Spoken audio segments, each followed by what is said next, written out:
नमस्कार, राधे राधे। आप सभी का स्वागत है जीनियस कोचिंग क्लासेस के यूट्यूब चैनल पर। जो हमें भाई डेली क्लास जो हम ले रहे हैं, करंट अफेयर की जो हम डेली क्लास ले रहे हैं, उसका जो है हम 24 जून का करंट अफेयर पढ़ेंगे। चलिए पहले क्वेश्चन की तरफ बढ़ते हैं। पहला क्वेश्चन है आप सबके सामने, ध्यान से पढ़ें। चलिए पहले क्वेश्चन की तरफ बढ़े। पहला क्वेश्चन है, जून 2024 में आयोजित समुद्री अभ्यास जी मैक्स 24 किस देश की नौसेनाओं के बीच आयोजित किया गया? इसके ऑप्शन आपके सामने है।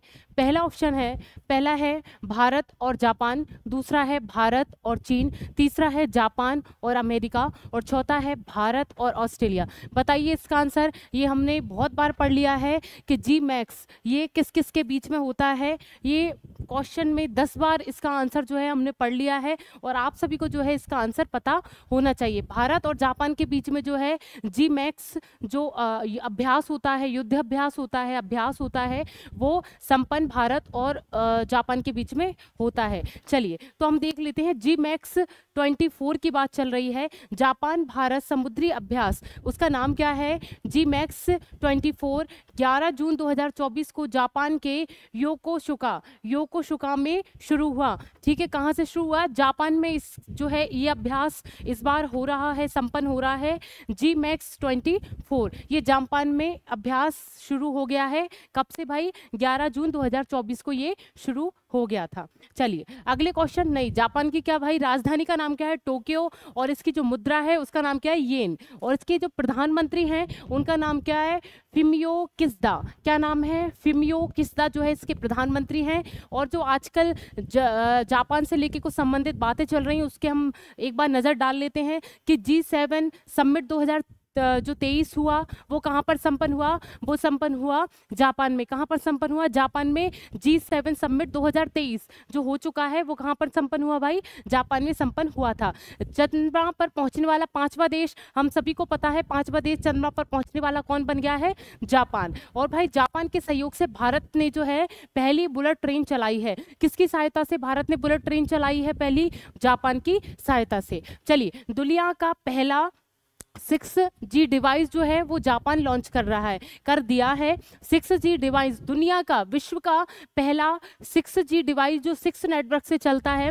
6D डिवाइस जो है वो डिवाइस 6 नेटवर्क से चलती, 6G नेटवर्क से चलती है, कंट्रोल होती है, वो जापान ने ऐसी डिवाइस लॉन्च कर दी है। अब क्या है भाई? अगला क्या है line? Sultan Azlan Shah trophy जो है वो 2024 वो कहाँ पर भाई? जापान में। कहाँ पर भाई ये ट्रॉफी कहाँ पर मिली भाई? आप कहाँ पर? जापान में। तो इसकी राजधानी हमको पता चल गया, मुद्रा पता चल गया, प्रधानमंत्री, और जो करंट से संबंधित कुछ क्वेश्चन है वो भी हमने देख लिए हैं। दूसरा क्वेश्चन क्या है भाई? दूसरा क्वेश्चन है, हाल ही में best conduct of business regulator का पुरस्कार किसने जीता है? इसके ऑप्शन आपके सामने है। पहला है RBI, दूसरा है सेबी, तीसरा है इसरो, चौथा है NTPC। बताइए इसका आंसर क्या हो सकता है? किसी को इसका आंसर? वैसे ना आप सभी जो है ना ये कंडक्ट और बिजनेस रेगुलेटर, ये पुरस्कार का नाम पढ़कर ही आप इसका आंसर बहुत अच्छे से दे सकते हैं। इसका आंसर क्या है? सेबी। क्या है भाई? सेबी। ये एक प्रतिभूति बाजार जो है उसको नियंत्रित करता है। प्रतिभूति बाजार जो होता है उसको नियंत्रित करने की एक संस्था है। ये एक संवैधानिक संस्था है। संविधान में इसमें वर्णन की इसको इंकित किया गया है। इसकी जो स्थापना हुई थी भाई, कब हुई थी? 1988 में। 1988 में इसकी स्थापना हुई, और इसको वैधानिक दर्जा कब दिया गया? 1992 में इसको वैधानिक दर्जा दिया गया सेबी को। ये प्रतिभूति बाजार जो है उसको नियंत्रित करती है, और जो ग्राहक उसमें अपना निवेश करते हैं तो उनको जानकारी देती है कि इसमें निवेश करना, इसके क्या क्या नियम हो सकते हैं, क्या क्या इसकी जानकारी है। मतलब ग्राहकों को जो फ्रॉड से बचाती है, कुछ नियम ऐसे इसमें दिए गए हैं। तो सेबी जो है इस तरीके से कार्य करती है, और भारत सरकार के अधीन ये एक संस्था है। चलिए, सेबी ने best conductor of business regulator पुरस्कार जीता है। किसने जीता है? सेबी ने। प्रतिभूति बाजारों के लिए रेगुलेटरी फ्रेमवर्क को बढ़ाने में अपनी भूमिका के लिए सेबी को द एशियन बैंकर द्वारा एशिया प्रांत क्षेत्र में best conductor of business regulator का पुरस्कार मिला है। कहाँ भाई? एशिया प्रांत में सबसे बेस्ट जो है भाई वो कौन है? सेबी इस कार्य को कर रही है। इसलिए इस क्षेत्र में, एशिया प्रांत में जो है वो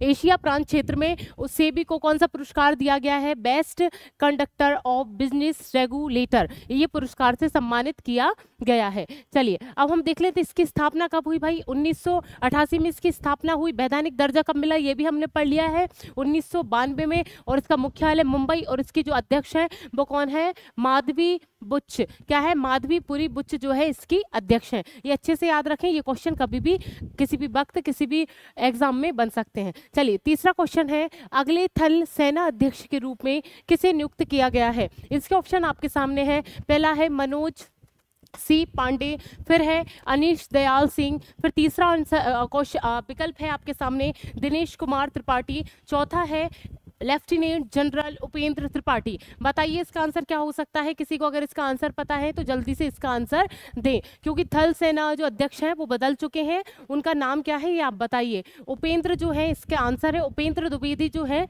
थल सेना के अध्यक्ष वर्तमान में बन गए हैं। ठीक है, और उन्होंने किसका स्थान लिया है? मनोज सी पांडे का। मनोज सी पांडे पहले थे, अब उनका स्थान उपेंद्र द्विवेदी ने ले लिया है। चलिए लेफ्टिनेंट जनरल उपेंद्र द्विवेदी को अगले थल सेना अध्यक्ष के रूप में नियुक्त किया गया है। ये है उपेंद्र जी। और ये जो अपना कार्यभार है वो कब से अपना चालू करेंगे, इस पद पर पदस्थ होने वाले हैं, वो कब होने वाले हैं? 30 जून 2024 को ये अपना कार्यभार संभाल लेंगे। चलिए अभी कौन है? मनोज सी पांडे, उनका ही स्थान लेने वाले हैं उपेंद्र। चलिए अब जो है भारतीय सेना की स्थापना कब हुई ये सभी को पता होना चाहिए। 26 जनवरी 1950 में जो है भारतीय सेना की स्थापना हो गई थी। इसका मुख्यालय नई दिल्ली में है। ठीक है, हेडक्वार्टर कहाँ है? नई दिल्ली में इसका मुख्यालय है। चौथा क्वेश्चन है, हाल ही में किस देश के राष्ट्रपति ने वहाँ के नेशनल असेंबली को भंग किया है? इसके ऑप्शन आपके सामने हैं। पहला है ब्रिटेन, दूसरा है फ्रांस, फिर है इटली, फिर है रूस। बताइए इसका आंसर क्या हो सकता है? अगर इनको आप जानते हैं तो आप बहुत अच्छे से इसका आंसर दे सकते हैं। इसका जो आंसर है वही फ्रांस। फ्रांस के जो राष्ट्रपति हैं उन्होंने जो है ये असेंबली है उसको भंग कर दिया है। चलिए आगे पढ़ते हैं। राष्ट्रपति भाई कौन है फ्रांस के राष्ट्रपति? Emmanuel Macron. क्या है? इमैनुएल जो मैक्रोन है उन्होंने जो फ्रांसीसी संसद और नेशनल असेंबली को भंग कर दिया है। चलिए ऐसा एग्जिट पोल में यूरोपीय संसदीय चुनाव में उसकी पार्टी में भारी हार दिखाए जाने के बाद किया गया है। अब जो चुनाव के 2 दौर होंगे वो कब कब होंगे? पहला चुनाव 30 जून को होगा, दूसरा जो होगा वो 7 जुलाई को होगा। अब राष्ट्रपति जी ने जो असेंबली ही भंग कर दी है तो स्वाभाविक सी बात है चुनाव तो होंगे। तो 2 चुनाव उसमें संभावित है कि हो सकते हैं कि एक तो 30 जून को और भाई दूसरा जो है 7 जुलाई को ये चुनाव होने वाले हैं। फ्रांसीय प्रणाली में निचले सदन नेशनल असेंबली 577 सदस्यों की सदस्यीय चुनावों के जरिए चुना जाता है। देश के राष्ट्रपति को स्वतंत्र चुनावों के जरिए चुना जाता है। स्वतंत्र चुनाव जो होते हैं उसके जरिए राष्ट्रपति को चुना जाता है। कहां पर? फ्रांस में, जिसमें से अगला चुनाव 2027 तक होने की संभावना नहीं है। ये राष्ट्रपति के जो चुनाव है 2027 तक होने की इसकी संभावना नहीं है। कहां पर? फ्रांस में। हमको सिर्फ इतना याद रखना है कि जो राष्ट्रपति हैं कहाँ के भाई? फ्रांस के। उन्होंने असेंबली को है भंग कर दिया है, इसलिए जो है दोबारा चुनाव होंगे। वो उसमें 2 डेट दी है, एक तो 30 जून को और एक 7 जुलाई को ये चुनाव होने वाले हैं। हमको सिर्फ इतना याद रखना है, बाकी कोई डिटेलिंग याद नहीं रखनी। और राष्ट्रपति, फ्रांस के राष्ट्रपति का नाम क्या है? इमैनुएल और मैक्रोन। क्या? इमैनुएल मैक्रोन जो है वो फ्रांस के राष्ट्रपति जी हैं और इसकी राजधानी क्या है? पेरिस। क्या है इसकी राजधानी? पेरिस। और इसकी जो मुद्रा है यूरो। क्या है? मुद्रा यूरो। और हमने इसके राष्ट्रपति पहले से ही पढ़ लिए हैं। तो भारत और फ्रांस के बीच होने वाले सैन्य अभ्यास कौन कौन से हैं ये बहुत अच्छे से पढ़े, इसको नोट डाउन कर ले। भारत और फ्रांस के बीच में कौन कौन से युद्ध अभ्यास किए जाते हैं वो हम देखते हैं। शक्ति, वरुण, गरुण। क्या नाम है? शक्ति, वरुण और गरुण जो है वो भारत और फ्रांस के बीच होने वाले सैन्य अभ्यास है। और एक और है फ्लाइंग जैक्स। क्या है? फ्लाइंग जैक्स जो है वो भी ये अभ्यास होता है भारत और फ्रांस के बीच में। चलिए 5वां क्वेश्चन है, हाल ही में किसने अपनी आत्मकथा सोर्स कोड माई बिगिनिंग्स का अनावरण किया है? इसके ऑप्शन आपके सामने हैं। पहला है बराक ओबामा, तीसरा ऑप्शन है सैम वॉटसन, दूसरा ऑप्शन आपके पास सैम वॉटसन है, और तीसरा ऑप्शन है बिल गेट्स, और चौथा ऑप्शन है जेनी एरपेनविक। बताइए, वैसे आपने अगर करंट अफेयर रोज पढ़ रहे हैं तो आपको इसका आंसर पता होना चाहिए। आप 2-3 आंसर तो ऐसे ही काट देंगे। जेनी एरपेनविक हो नहीं सकती, इनको बुकर पुरस्कार से सम्मानित किया है 2024 के, ठीक है। और जो है जो बराक ओबामा को भी आप काट ही देंगे। इसमें 2 ऑप्शन बचते हैं और इसका आप आंसर अच्छे से लगा सकते हैं।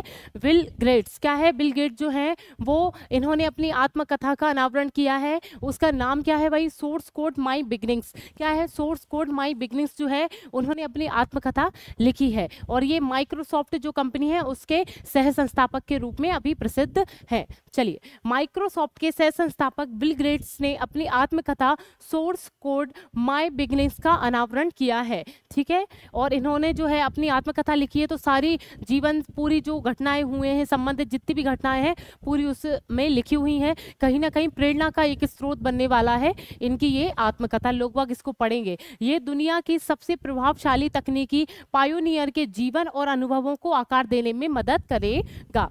चलिए, ये देखिए, ये कुछ उसकी झलकियां है आत्मकथा की जो बुक लिखी है। चलिए, छठवां क्वेश्चन क्या है? जून 2024 में कहां पर 700 मीटर राष्ट्रीय एकता के पुल का अनावरण किया गया है? इसके ऑप्शन आपके सामने हैं। पहला ऑप्शन है आपके सामने भारत, बांग्लादेश, वियतनाम, हंगरी। बताइए इसका आंसर क्या हो सकता है? राष्ट्रीय एकता पुल की बात चल रही है, उसका अनावरण कहाँ हुआ है? वो हुआ है हंगरी में। कहाँ पर स्थापित हुआ है? हंगरी में ये स्थापित हुआ है। चलिए, हंगरी ने 700 मीटर लंबे राष्ट्रीय एकता पुल का अनावरण किया है। राष्ट्रीय एकता पुल का दुनिया सबसे लंबे पैदल यात्री पुलों में से एक है। पैदल चलने वाले जो पुल बनाए गए हैं, ठीक है, पैदल चल सकते हैं जिन पुलों में, वो दुनिया भर के सबसे लंबे पुलों में इसकी गिनती होने वाली है। राष्ट्रीय पुल की जो कहाँ पर स्थापित किया गया है, किस नाम से किया गया है? राष्ट्रीय पुल। और ये कहाँ पर स्थापित किया गया है? हंगरी में। चलिए, यह केवल स्टैंड पुल है, ये एक स्टैंड पुल है, ठीक है। 6 केवल रोपों द्वारा संवर्धित है और 700 मीटर लंबा है। लागत इसमें कितनी लगी है? 4 बिलियन हंगरियन फोरेंट। इसका मतलब है कि ये हंगरी की मुद्रा है। क्या है? हंगेरियन फोरेंट जो है वो हंगरी की मुद्रा है। चलिए, मतलब हम इसको क्या बोल सकते हैं?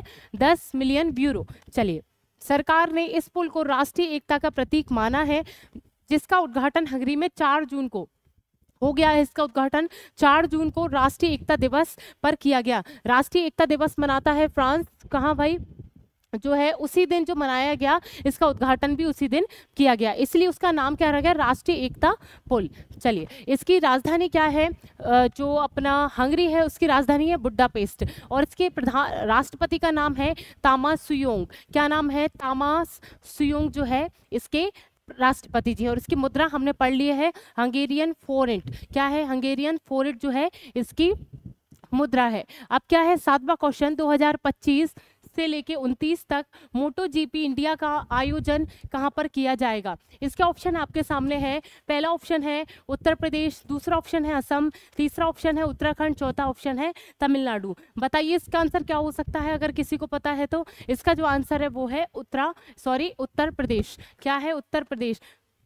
आगे पढ़ते हैं। मोटो जीपी इंडिया का आयोजन 2025 से 29 तक का गौतम बुद्ध नगर में ग्रेटर नोएडा के बुद्ध सर्किट में किया जाएगा। कहां पर किया जाएगा? उत्तर प्रदेश में ये किया संपन्न होने वाला है। मोटो जीपी इंडिया का जो आयोजन है वो उत्तर प्रदेश में संपन्न होगा। उत्तर प्रदेश सरकार नोएडा में मोटो जीपी कार्यक्रम आयोजित करने के लिए डोरना स्पोर्ट्स और उसी के साथ साथ भारतीय साझेदारी वाले फेयर स्ट्रीट स्पोर्ट्स के साथ अनुबंध पर हस्ताक्षर करेगी। ये जो आयोजन है वो कौन कौन से स्पोर्ट्स कराने वाले हैं? डोरना स्पोर्ट्स, और दूसरा भारतीय एक स्पोर्ट्स है उसका नाम क्या है?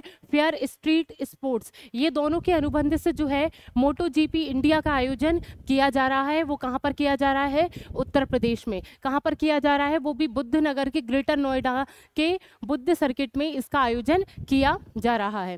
राष्ट्रीय सरकार अपने इन्वेस्ट यूपी विभाग के माध्यम से कार्यक्रम आयोजित करने के लिए 80 करोड़ रुपए जुटाएगी। इस कार्यक्रम के लिए जो है भाई एक उनकी एक विभाग है इन्वेस्ट यूपी विभाग। क्या है? इन्वेस्ट यूपी विभाग जो है उसके जरिए इस काम के लिए 80 करोड़, कितने भाई? 80 करोड़ जो है यूपी जो है एकत्र करेगी।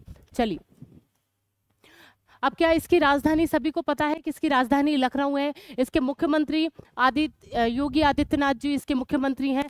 राज्यपाल जी जो हैं वो आनंदीबेन पटेल हैं। और नेशनल पार्क कौन कौन से हैं ये हमने 10 बार पढ़ लिया है। दुधवा, पीलीभीत, रानी वाइल्ड लाइफ सेंचुरी वो भी उत्तर प्रदेश में ही स्थापित है। और इसका जो राज्य के पशु है वो बारहसिंगा है। और राजकीय पक्षी क्या है? सारस। कौन सा है भाई? सारस। लोकसभा सीटें कितनी हैं? 80 और राज्यसभा कितनी है? 31। अब जो उत्तर प्रदेश से संबंधित कुछ क्वेश्चन है जो हमने पहले भी पढ़ लिए हैं। ये पेज जो है जब भी कभी उत्तर प्रदेश से संबंधित या किसी भी देश से संबंधित या किसी भी राज्य से संबंधित क्वेश्चन आता है तो उससे जो है अभी जो करंट में जो चीज़ें चल रही हैं वो कुछ समय से वही रिपीट हो रही हैं। तो हमने बहुत बार इस पेज को हम पढ़ चुके हैं, ये आप सभी को रट गया होगा। चलिए, तो क्या है भाई उत्तर प्रदेश में कहाँ पीएम मित्रा पार्क? क्या है? पीएम मित्रा पार्क जो है उसकी शुरुआत की गई है। कहाँ पर की गई है उत्तर प्रदेश में? लखनऊ के हरदोई। लखनऊ के हरदोई में ये स्थापित किया गया है पीएम मित्रा पार्क।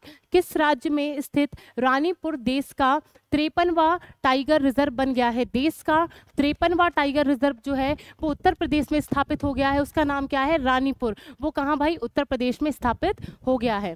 केंद्र सरकार ने किस राज्य में तराई हाथी रिजर्व को मंजूरी दी है?